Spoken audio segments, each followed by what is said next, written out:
Hello and welcome. If you're a law student, you already know jurisprudence can feel like this huge, abstract mountain to climb. But here's the thing. It's also the bedrock of everything you study. In this explainer, we're going to break it all down into a super clear, comprehensive study tool. We'll give you the core concepts you absolutely need to know to ace your exams. Okay, so here's our game plan.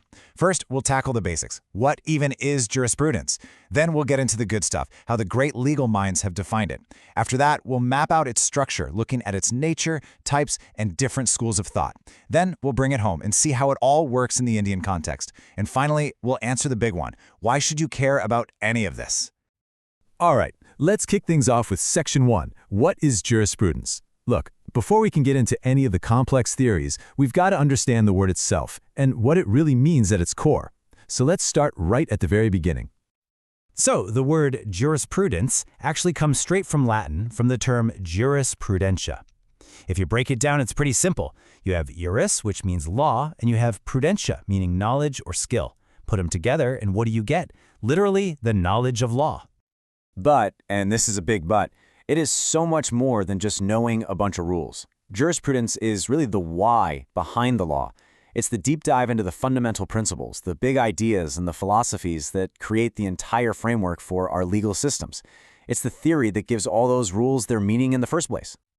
Okay, let's move on to our next section, because this is where things start to get really interesting. See, there isn't just one single perfect definition of jurisprudence, so we have to look at how different, incredibly influential jurists have shaped how we understand it. And trust me, these are the perspectives you're going to want to know for your exams. Let's start way back with the classical Roman jurist Ulpian. His definition is, well, it's huge. The knowledge of things divine and human, the science of just and unjust. I mean, wow. This just shows you that right from the get-go, jurisprudence wasn't just about man-made rules. It was about this much grander search for what is fundamentally right and wrong. Now let's jump forward to a major shift in thinking with John Austin. He really narrows the focus. He calls it the philosophy of positive law. Now, what on earth is positive law? Well, for Austin, it means the law as it is actually laid down or posited by a political superior, a government or a king. It's all about what the law is, not what it ought to be. Basically, think of law as a command from the person in charge. Then you have Salmond, who gives us another key definition. He sees it as, quote, the science of the first principles of civil law. And when he says civil law, he's talking about the law of the land that's actually administered by the courts. So for him, the focus is on those core foundational principles that judges use every single day to deliver justice. And then there's Roscoe Pound, with a very short and sweet definition, the science of law. But don't let that simplicity fool you. Behind that little phrase is a really powerful idea. Pound saw law as a tool for social engineering, a way to balance all the competing interests and needs in a society to make things run as smoothly as possible. Okay, this slide right here, this is pure gold for revision. It just crystallizes everything for you. For Austin, the key word is command. For Salmond, it's first principles. Holland's all about formal science, and for Roscoe Pound, that key concept is social engineering. This table is your go-to for keeping these giants of legal thought straight. All right, Section 3. We've got the definitions from the big thinkers. Now let's start to explore the actual structure of jurisprudence. We're going to break down its main characteristics, the major ways it's classified, and the different schools of thought that have popped up over the years. This is basically the blueprint of legal theory. So there are a bunch of core characteristics here, but let's just zoom in on two really key ideas. First, its interdisciplinary nature. This isn't just about law in a vacuum. It's law talking with philosophy, sociology, economics, the whole shebang. Second, and this is so important, it's uncodified and it's always evolving. Jurisprudence isn't a dusty old rulebook. It's a living, breathing discipline that changes as society changes. Now pay attention here, because this is a classic exam question. Let's break this down. Austin's classification is all about scope. General jurisprudence looks for the big principles that are common across all legal systems, while particular jurisprudence zooms in on just one. Bentham's view, on the other hand, is about purpose. Expositorial is descriptive, it just explains what the law is. But censorial is critical. It asks, what should the law be? This whole is versus ought thing is a massive theme in legal philosophy. Think of this slide as your mental map of the major schools of thought. You've got the analytical school, think Austin, which loves to analyze legal concepts. The historical school looks at how law grows and changes over time. The sociological school, think Roscoe Pound, is all about law's role in society.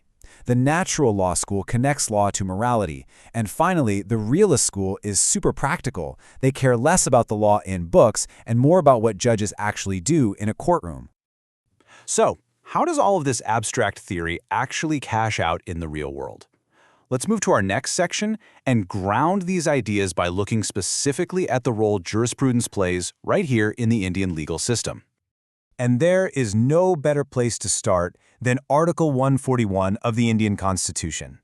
This one article is incredibly powerful. It says that the law declared by the Supreme Court is binding on all other courts in India. What does that mean? It means judges aren't just applying the law, they are actively making it through their interpretations. This is where jurisprudence leaps out of the textbook and into the courtroom, directly shaping the laws of the entire country. And this slide right here shows that power in action. Just look at the Kesavan Barty case. The Supreme Court, using some really deep jurisprudential thinking, basically created the basic structure doctrine, an idea you won't find written explicitly in the Constitution, but which now fundamentally limits Parliament's power. Then you have Maneka Gandhi. The court took the simple right to life and expanded it into the right to live with human dignity. That's jurisprudence in action, allowing the law to breathe and evolve with the times. And that brings us to our final, and maybe the most important section for any student. After all this theory, after all these names and schools of thought, what is the actual practical value of studying this stuff? Why does jurisprudence matter? Well, the first big idea is that jurisprudence is the eye of law. Think about it. Just like your eyes let you see and make sense of the world, jurisprudence gives you the vision and clarity to see the fundamental principles hiding behind that dense web of legal rules. It helps you understand the whole system, not just the individual parts. The second key metaphor is that it's the grammar of law. This is a great one.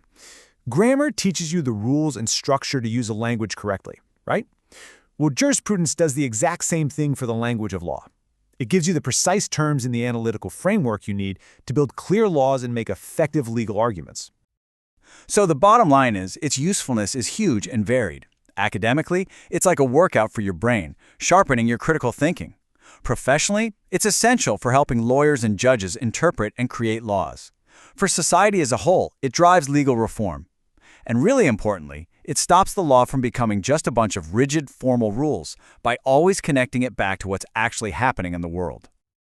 So, if you remember one thing from all of this, let it be this. Jurisprudence is the bridge. It's the vital connection between all that abstract theory and philosophy and the messy, practical, day-to-day reality of achieving justice in the real world. Without that bridge, law is just a set of arbitrary rules. And that brings us to a final thought I want to leave you with. Our world is changing at an incredible pace. We're facing brand new challenges like artificial intelligence and data privacy, things the founders of our legal systems could never have imagined. So, using the kind of thinking we've talked about today, what do you think should be the next first principle of law for this new era?